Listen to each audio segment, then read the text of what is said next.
കാർഷിക വാർത്തകൾ.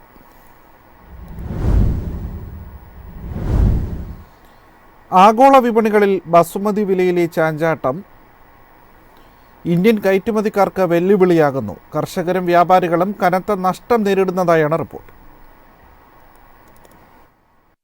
യുടെ പ്രധാന ഇനമായ ബസുമതി അരി ആഗോള വിപണിയിൽ കനത്ത വില സ്ഥിരത നേരിടുന്നതായി റിപ്പോർട്ട്. ഇത് കർഷകരുടെയും വ്യാപാരികളുടെയും ലാഭവിഹിതത്തിൽ കനത്ത ഇടിവുണ്ടാക്കുന്നുണ്ട്. കൂടാതെ വ്യാപാര കമ്മി വർദ്ധിക്കുന്നതിലേക്കും നയിക്കുന്നതായാണ് വിലയിരുത്തൽ. ഇന്ത്യ, പാകിസ്ഥാൻ എന്നിവിടങ്ങളിൽ നിന്നാണ് ലോകവിപണിയിലേക്ക് പ്രധാനമായും ബസുമതി അരി ലഭിക്കുന്നത്. ജിയോ പൊളിറ്റിക്കൽ പ്രശ്നങ്ങൾ, ചരക്ക് നീക്കത്തിലെ വർദ്ധിച്ച ചെലവ് എന്നിവ മൂലം വ്യാപാരികൾക്ക് കാര്യമായ ലാഭമെടുപ്പ് നടക്കുന്നില്ലെന്നാണ് കണക്കാക്കുന്നത്. ബസുമതി വിലയിൽ വർധനയുള്ള സാഹചര്യത്തിൽ പല അന്താരാഷ്ട്ര വാങ്ങലുകാരും താരതമ്യേന വില കുറഞ്ഞ ബസുമതി അരിയിലേക്ക് തിരിഞ്ഞതും ഇന്ത്യക്ക് തിരിച്ചടിയായിട്ടുണ്ട്. News desk, MyFin TV. ആഗോള കൂൺ വിപണി കുതിപ്പിന്റെ പാതയിൽ. ഇന്ത്യ പ്രധാന ഉൽപാദന രാജ്യം. ഭക്ഷ്യയോഗ്യമായ കൂണുകളുടെ ആഗോള വിപണി ശ്രദ്ധേയമായ വളർച്ചയാണ് പോയ വർഷം കൈവരിച്ചത്. വികസിച്ചുകൊണ്ടിരിക്കുന്ന ഈ വ്യവസായത്തിൽ ഇന്ത്യ പ്രധാന പങ്കാളിയായി ഉയർന്നു വരുന്നതായി റിപ്പോർട്ട്. 2024 ആഗോള വിപണിയുടെ മൂല്യം $67.4 ബില്യൺ ആയിരിക്കുമെന്നാണ് കണക്കാക്കുന്നത്. 2029 ആകുമ്പോഴേക്കും ഇത് $97.1 ബില്യൺ എത്തുമെന്നും 7.57% സംയുക്ത വാർഷിക വളർച്ചാ നിരക്ക് ഉണ്ടാകുമെന്നും പ്രതീക്ഷിക്കുന്നു. സസ്യാഹാരത്തോടുള്ള പ്രിയം വർദ്ധിക്കുന്നതും കൂണുകളുടെ പോഷകപരവും പാരിസ്ഥിതികവുമായ ഗുണങ്ങളും വർദ്ധിച്ചുവരുന്ന ഉപഭോക്തൃ ആവശ്യകതയുടെ പ്രതിഫലനമാണ് കാണിക്കുന്നത്.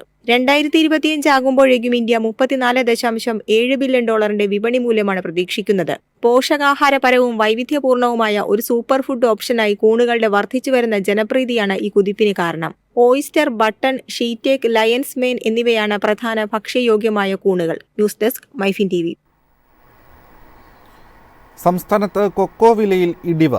ആഗോള കൊക്കോ വിപണിയുടെ മുന്നേറ്റത്തിനിടയിൽ ഇന്ത്യൻ മാർക്കറ്റിനെ തളർത്താൻ ചോക്ലേറ്റ് വ്യവസായികളുടെ സംഘടിത ശ്രമം നടക്കുന്നുവെന്നും ആരോപണം. പശ്ചിമ ആഫ്രിക്കൻ രാജ്യങ്ങൾ വീണ്ടും കൊക്കോ ക്ഷാമത്തിന്റെ പിടിയിലകപ്പെടുമെന്ന സൂചനകൾ രാജ്യാന്തര വില ഉയരാൻ അവസരമൊരുക്കി. ആഫ്രിക്കയിലെ മുൻനിര കൊക്കോ ഉൽപ്പാദകർ ഐവറി കോസ്റ്റും ഘാനയുമാണ്. ഉയർന്ന പകൽ ചൂടിൽ രണ്ട് രാജ്യങ്ങളിലും വിളനാശം സംഭവിച്ച വിവരം പുറത്തുവന്നതോടെ പിന്നിട്ട വാരം കൊക്കോ വില ടണ്ണിന് $800 വർദ്ധിച്ചു. സ്ഥിതിഗതികൾ അത്ര സുഖകരമല്ലെന്ന തിരിച്ചറിവിൽ വ്യവസായികൾ ചരക്ക് സംഭരിക്കാനുള്ള നെട്ടോട്ടത്തിലാണ്. ചോക്ലേറ്റ് വ്യവസായം ആഗോളതലത്തിൽ മുന്നേറുന്നതിനാൽ കൊക്കോയ്ക്ക് വർദ്ധിച്ച ഡിമാൻഡാണ് ഓരോ വർഷം പിന്നിടുന്തോറും അനുഭവപ്പെടുന്നത്. വ്യവസായികളുടെ ആവശ്യാനുസരണം ചരക്ക് കൈമാറാൻ യൂറോപ്യൻ രാജ്യങ്ങളിലെ കൊക്കോ സംസ്കരണ യൂണിറ്റുകൾക്കാകുന്നില്ല. നിലവിൽ $11,700 മുകളിലാണ് ന്യൂയോർക്കിൽ കൊക്കോയുടെ ഇടപാടുകൾ നടക്കുന്നത്. സ്ഥിതിഗതികൾ ഉൽപ്പാദകർക്ക് അനുകൂലമായതിനിടയിലാണ് ഇന്ത്യൻ വ്യവസായികൾ ഉൽപ്പന്ന വിലയിടിച്ചത്. മധ്യ കേരളത്തിലും ഹൈറേഞ്ചിലുമായി കിലോ 740 മുതൽ 770 രൂപയിൽ വിപണനം നടന്നിരുന്ന കൊക്കോ 630 ഇടിഞ്ഞു. ഫെബ്രുവരി, മാർച്ചിൽ പുതിയ ചരക്ക് ഉയർന്ന അളവിൽ വിൽപ്പനയ്ക്കെത്തും. ഈ സന്ദർഭത്തിൽ വ്യവസായികളുടെ പിന്തുണ ഉറപ്പുവരുത്താനായില്ലെങ്കിൽ ഉൽപ്പന്നം 560 റേഞ്ചിലേക്ക് മാറാം. News desk, MyFin TV. എണ്ണക്കുരുക്കൾ വാങ്ങാൻ ബജറ്റിൽ 500 കോടി രൂപയുടെ പ്രത്യേക ഫണ്ട് പ്രഖ്യാപിച്ചേക്കും. എണ്ണക്കുരു സംഭരണത്തിന് സംസ്ഥാനങ്ങളെ സഹായിക്കുന്നതായിരിക്കും ഈ നീക്കമെന്നും വിലയിരുത്തൽ. എണ്ണക്കുരു ബഫർ കോർപ്പ് സൃഷ്ടിക്കുന്നത് സർക്കാർ പരിഗണനയിൽ. എണ്ണക്കുരു സംഭരണത്തിന് മാത്രമായി ബജറ്റിൽ 500 കോടി രൂപയുടെ റിവോൾവിംഗ് ഫണ്ട് പ്രഖ്യാപിക്കാൻ സാധ്യതയുണ്ടെന്നാണ് വിപണിയിലുള്ളവരുടെ കണക്കുകൂട്ടൽ.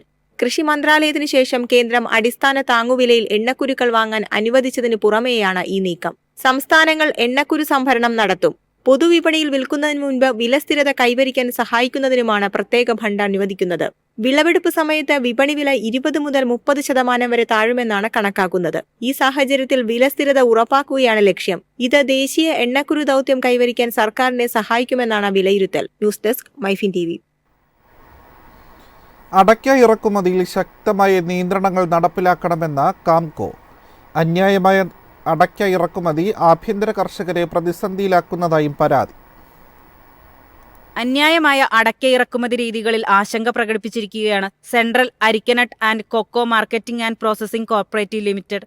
ഇതേ തുടർന്ന് ആഭ്യന്തര കർഷകരുടെ താൽപര്യങ്ങൾ സംരക്ഷിക്കുന്നതിന് ശക്തമായ നിയന്ത്രണങ്ങൾ നടപ്പിലാക്കണമെന്നാണ് കാംകോ സർക്കാരിനോട് ആവശ്യപ്പെട്ടിരിക്കുന്നത്. മൂല്യവർദ്ധിത ഉൽപ്പന്നമായി വറുത്ത അടയ്ക്ക ഇറക്കുമതി ചെയ്യുന്നുണ്ട്. എന്നാൽ ഇവ കസ്റ്റംസ് തീരുവ മറികടന്ന് തെറ്റായ വർഗീകരണത്തിന് കീഴിലാണ് വിപണിയിലെത്തുന്നതെന്നും കാംകോ പ്രസിഡന്റ് എ കിഷോർ കുമാർ കോഡ്ഗി കേന്ദ്ര വാണിജ്യമന്ത്രി പീയൂഷ് ഗോയലിന് അയച്ച കത്തിൽ പറയുന്നു. ഇത് ആഭ്യന്തര അടയ്ക്ക കർഷകർക്ക് ഭീഷണിയാകുന്നതായാണ് അധികൃതർ ചൂണ്ടിക്കാട്ടുന്നത്. കാർഷിക സമൂഹത്തിന്റെ കൂട്ടായ താൽപര്യം പരിഗണിച്ച് ആഭ്യന്തര അടയ്ക്ക വിപണിയെ സംരക്ഷിക്കുന്നതിനും ഗുണനിലവാരം ഉറപ്പാക്കുന്നതിനുമായി അടയ്ക്ക ഇറക്കുമതി നിയന്ത്രിക്കണമെന്നാണ് കാംകോയുടെ ആവശ്യം. അടയ്ക്ക കർഷകരുടെ ഉപജീവനമാർഗം സുരക്ഷിതമാക്കുന്നതിനും നടപടി അനിവാര്യമാണെന്ന് കാംകോ പ്രസിഡന്റ് എ കിഷോർ കുമാർ കോഡ്ഗി പറഞ്ഞു. News desk MyFin TV.